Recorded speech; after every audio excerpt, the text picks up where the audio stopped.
नमस्कार दोस्तों, जय श्री हरि जय विष्णु। हिंदू पंचांग में एकादशी व्रत का विशेष महत्व बताया गया है, लेकिन जब बात पद्मिनी एकादशी की आती है तो इसका महत्व और भी अधिक बढ़ जाता है।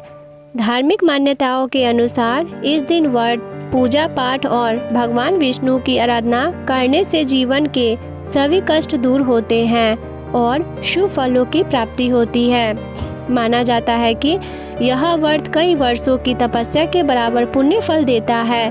वैदिक पंचांग के अनुसार वैशाख माह के बाद आने वाली शुक्ल पक्ष की एकादशी को पद्मिनी एकादशी कहा जाता है।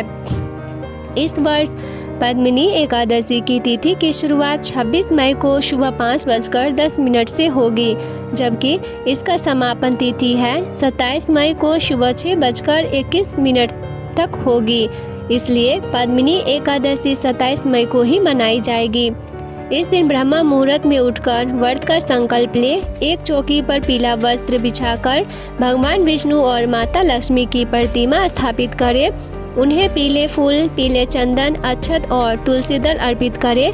ध्यान रहे कि एकादशी के दिन तुलसी तोड़ना वर्जित होता है, इसलिए एक दिन पहले ही तुलसी तोड़कर रख ले। इस दिन अखंड ज्योति जलाना अत्यंत शुभ माना जाता है। शाम के समय पीपल के वृक्ष के नीचे दीपदान करना बहुत फलदायी होता है। साथ ही पद्मिनी एकादशी व्रत कथा का पाठ करें और भगवान विष्णु की आरती करें। रात्रि जागरण का इस व्रत में विशेष महत्व है, इसलिए रात भर भजन कीर्तन करना शुभ माना जाता है।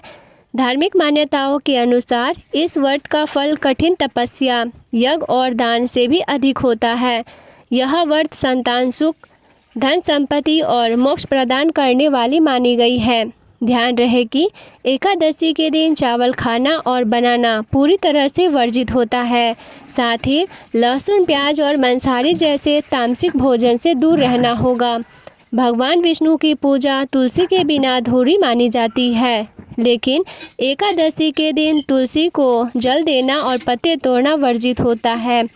इस दिन क्रोध, झूठ, अपशब्द और किसी की निंदा से बचना चाहिए, क्योंकि ऐसा करने से व्रत का पुण्य नष्ट हो जाती है।